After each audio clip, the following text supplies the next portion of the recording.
मुरली मनोहर प्यारे की जय। मारू नाम दिशांत रतनपरा। श्री मुरली मनोहर मंदिर ट्रस्ट ना ट्रस्टी तरीके हूँ छूं અને અત્યારે અમે પીઆઈ સાહેબ ને મળવા માટે ધોરાજી તાલુકા પોલીસ સ્ટેશન આવ્યા હતા। મેઇન વસ્તુ એ છે કે 2 દિવસથી જે આ બધી વિડીયો વાયરલ થાય છે ને જે બાપુને અને અમારા જે ટ્રસ્ટમાં મારા તરફને જે કંઈ પણ આક્રોશ લઈને જે લોકો નીકળ્યા છે તો એની થોડી પ્રાથમિક ચર્ચા કરવા આવ્યો। પહેલા તો એ લોકોએ 2 મુદ્દા મેઇન લીધા હતા કે એક તો અમને ગ્રામજનોને દર્શન કરવા નથી આપતા, તો મંદિરમાં બધી જગ્યાએ સીસીટીવી છે, ત્યાં કોઈને પૂછતું નથી ગામનું કોણ છે બહારનું કોણ છે, બધા આવીને દર્શન કરે છે। બીજું એ લોકો એમ કહેતા કે વારે વારે પડદો હોય કે ટેરો, તો કોઈ પણ કૃષ્ણ મંદિર હોય, દ્વારકા હોય, ડાકોર હોય, સુપેડી હોય કે કોઈ પણ જાતની કૃષ્ણ ભગવાનની હવેલી હોય એમાં જ્યારે જ્યારે સેવા થતી હોય ત્યારે ટેરો એ પ્રાથમિકતા છે અને સનાતનથી આયેલું આવે છે, એમાં હું કે બાપુ કઈ ફેરફાર ન કરી શકીએ। તો આપણે દર્શન કરવા હોય તો એ સમયે અવાય જ્યારે ટેરા ખુલ્લા હોય, ટેરાના ટાઈમ ફિક્સ હોય છે। બીજું એમને આક્ષેપ કર્યા હતા કે ત્યાં અમુક જ્ઞાતિઓ પ્રત્યે ભેદભાવ થાય છે। તો પહેલું તો અમારા મંદિરમાં મુખ્ય એક સવારે 5 વાગે ને સાંજે 5 વાગે 56 ભોગ ધરાય છે, ત્યારે મંદિરમાં આવતા 18 વર્ણમાંથી પહેલું જે વ્યક્તિ આવે છે એને હાથ પગ મોઢું ધોઈ અને ગર્ભગૃહમાં જઈને ભગવાનની આરતી કરીને 56 ભોગની સિસ્ટમ વર્ષોથી છે, એ લોકો જાણે છે। અને અમારે ત્યાં કાયમ 52 ગજના ધજાજીનો પ્રસંગ થાય છે, ત્યારે એક જ કાઉન્ટર જમવાનું હોય છે, ત્યાં બાપુશ્રી પણ ત્યાં જમે છે, અમે ટ્રસ્ટીઓ પણ ત્યાં જમીએ છીએ, ગામના પદયાત્રીઓ અને મનોરથીઓ પણ એમાં જ જમે છે। એના વિડીયો શ્રી મુરલી મનોહર મંદિરના નામનું ફેસબુક એકાઉન્ટ છે, એમાં રોજના વિડીયો લાઈવ થાય છે, જોઈ લેવું। એટલે આ તો ભ્રમાવાની વાત છે। હવે મુખ્ય કારણ લોકો મહત્વની કહેવામાં આવે કે બધું તો તમારો વિરોધ થાય છે, એનું કારણ છે કે બાપુ તો સંત છે, એ તો એના ભજન લઈને બેઠા છે, એને નિત્ય સેવાઓ કરવાની છે, બરાબર। અને મંદિરના ટ્રસ્ટની તમામ બારની હવે હું એ જ મુદ્દા ઉપર આવું છું કે આ બનાવ શું કામ બન્યો, મારો એટલો બધો વિરોધ શું કામ થાય છે। પહેલી વસ્તુ તો કે મંદિરના જે બહારનો રોડ છે, જે નર્મદાની લાઈન નીકળી ત્યારે તૂટી ગયો, તો પછી એટીવીટીમાં અમે વાત કરીને એની ગ્રાન્ટ મંજૂર કરાવી હતી। તો અમે સરપંચશ્રીને મૌખિક કીધું હતું કે ભાઈ અમને આ રોડ તાત્કાલિક બનાવી દો, આટલા લોકો લાખ લોકો ઉપર મંદિર જોડાયેલા છે, 4 વ્હીલો આવી શકતી નથી। ત્યારે એને મને મોઢે રૂડલી કીધું હતું કે આજે નહીં કરું ને એ રોડ કાલે નહીં કરું। ત્યારે મેં પહેલી વખત 18 જુલાઈ 2025 ના રોજ ડેપ્યુટી કલેક્ટર સાહેબ, ટીડીઓ સાહેબ, કલેક્ટર સાહેબ, સુપેરી ગ્રામ પંચાયત, એડિશનલ કલેક્ટર સાહેબ, ડેપ્યુટી રેવન્યુ, મામલતદાર સાહેબ રાજકોટ અને મામલતદાર ધોરાજીને મેં આ મેલ કરેલો હતો। એમાં જે પ્રાથમિક જે રોડની મંજૂરી, રોડ તાત્કાલિક કરવા માટે અને જે અમારી જે ધાબી ઉપરથી લોકો સ્લીપ થતા હતા કારણ કે ગટરનું પાણી ઉપરથી જતું હતું, નીચેના ભૂંગળા ભરાઈ ગયા હતા, એના માટેની લેખિત રજૂઆત આપી। ત્યારે પહેલી વખત અમારે ઘર્ષણ થયું હતું, એને મને રૂબરૂ આવીને કીધું કે તારે જ્યાં કાગળિયા કરવો એ કરી લેજે, બાકી આ વસ્તુ હું નહીં કરું એટલે નહીં કરું।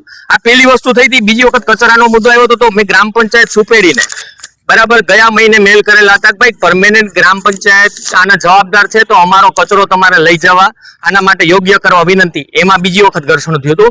ત્યારથી ટાર્ગેટમાં હું હતો અને મંદિરમાં ટ્રસ્ટના તમામ કામ હું કરું છું, લીગલ ઇલીગલ જે કાંઈ એક્ટિવિટીઝ ને રોકવી એ બધું હું કરું છું, તો ટાર્ગેટ હું થવાનો સ્વાભાવિક વસ્તુ છે। પ્રકાશ મેઘરાવત, જયપુર, મુરલી મનોહર મંદિર સુપેડીનો સેવક છું। ઘણા વર્ષોથી હું સુપેડી દર્શન કરવા જાઉં છું, પણ છેલ્લા 2 દિવસથી જ્યારે વિડીયો જોયો ત્યારે આમાં સમગ્ર સમુદાયને ખૂબ દુઃખ લાગ્યું છે કે આવા સુપાત્ર સાધુ જે ભજનાનંદી છે, જેને કોઈ અહંકાર નથી, આવા સાધુ જ્યારે જો પોતાનું મંદિર છોડીને જતા હોય અને ગામ લોકો એનો વિરોધ કરતા હોય, તો સંસારમાં હંમેશા જ્યારે જ્યારે સાચા સાધુની પરીક્ષા થઈ છે ત્યારે સાચા સાધુ હોય એ સાધુ તો ચલતા ભલે કરીને નીકળી જાય છે, પણ આ ગામ માટે યોગ્ય નથી। દરેક વસ્તુનો નિવેડો હંમેશા સંવાદથી આવે છે, વિવાદ ન થવો જોઈએ। જ્યારે રાષ્ટ્રીય પ્રશ્નો એનો પણ જો વિવાદથી નહીં પણ સંવાદથી પ્રશ્નનું નિરાકરણ આવતું હોય, તો મારી સરપંચશ્રીને ગામ લોકોને વિનંતી છે કે ખરેખર બાપુને રોકી લ્યો, નકર પસ્તાવાનો વારો આવશે। બાપુ અજ્ઞા સ્થળે જાય છે, આને કાંઈ પણ થશે તો જવાબદારી કોની? એની પોલીસ પ્રોટેક્શન પણ બાપુને આપે એવી અમારી સમગ્ર સમાજ અને સેવા સમુદાયને બધાને વિનંતી છે।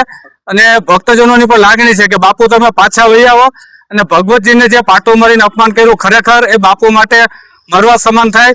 આવા લોકોને તાત્કાલિક પોલીસે પકડી વીડિયોમાંથી અને એને કડકમાં કડક સજા થવી જોઈએ। અને જ્યારે મુરલી મનોહર મંદિર છે એ મિની દ્વારકા તરીકે આજે સમગ્ર ગુજરાતમાં ઉભરી રહ્યું છે, તો સુપેડીના ગામ લોકોને તો આનંદ થવો જોઈએ કે સુપેડી છે આજે સમગ્ર ભારતમાં એક નામ રોશન થયું અને મિની દ્વારકા છે। તો જ્યાં આવો જો પ્રશ્ન હોય તો ગામ લોકોએ બેસી આગેવાનો, પોલીસ અને સરકાર સાથે મધ્યસ્થી કરી અને સુખદ નિવારણ આવે એના માટેના પ્રયત્નો કરવા જોઈએ એવી અમારી લાગણી છે। બાપુ ક્યાં છે એમને ખબર નથી, બાપુનો વિડીયો એમનો વાયરલ થયો છે। અમે પણ સેવક સમુદાય ખૂબ દુઃખી છીએ કે આવા સુપાત્ર સાધુ આજે નીકળી ગયા છે અને ઈશ્વરને પ્રાર્થના કરી મુરલી મનોહર કે જ્યાં પણ હોય બાપુ તરત પાછા વહી આવે મંદિરમાં અને માન સન્માન સાથે ફરી બાપુ બિરાજમાન થાય એવી અમારી માગણી છે. દ્વારકાધીશ. ઓમ નમો નારાયણ. જે 2 દિવસ ત્યાં શ્રી મુરલી મનોહર મંદિર સુપેડીમાં જે ઘટના બનેલી એ ઘટનાના શ્રી મુરલી મનોહર મંદિર ટ્રસ્ટના એક સંત સાધુ તરીકે રવિદાસ બોલું છું. જે આજ સાધુને અયોધ્યામાં જ્યારે 22 તારીખે જ્યારે જન્મોત્સવ હતો ત્યારે આ જ સનાતની સાધુને અહીંયા સરકાર દ્વારા બોલાવવામાં આવેલા. વિશેષ એ મંદિરમાં જે મહિમાપૂર્ણ જે ધજાજી મહોત્સવ ચાલુ થયા એ પ્રભુની કૃપાથી થોડા ભજનના ભાવથી અને ખૂબ આગળ વધી વાત. વિશેષ 2 દિવસની જે ગ્રામજનોની જે માગણી હતી એ માગણીને માન આપી અને કોઈ પણ ભક્તજનોના લાગણીને દુભાઈ નહીં એ માટે હું મારા પરિવારને લઈ અને ચપ્પલ પર નથી પહેર્યા એવી માન આપી બધા ગ્રામજનો આગેવાનો જે હતા એ બધા અને જેને વિશેષ વધારે મારા પ્રત્યે પ્રેમ હતો એ બધા સમજી ગયા હશે એને માન આપીને હું મંદિરને કાલથી મારા ભ્રમણમાં એટલે કે અજ્ઞાતવાસ તરફ મારા પરિવારને લઈને જાઉં છું. તો આ મેસેજ એટલા માટે મારે આપવામાં આવે છે કે કાલથી જ્યારથી નીકળો ત્યારથી સતત જે મારા ભક્તજનો છે એના હજારોની સંખ્યામાં ફોન મારી ઉપર આવે છે.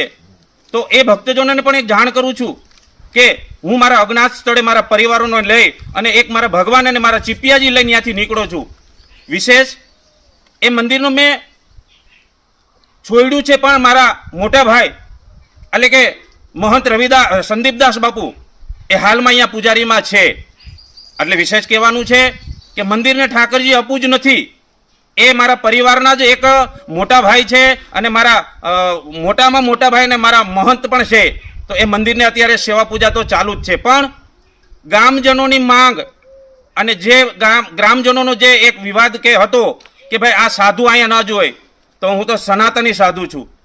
સનાતની સાધુનું એક જ મતલબ હોય કે સનાતન માટે જેનો પણ ત્યાગ કરવો પડે એનો ત્યાગ કરવા માટે અમે હર હંમેશ તત્પર હોય છીએ.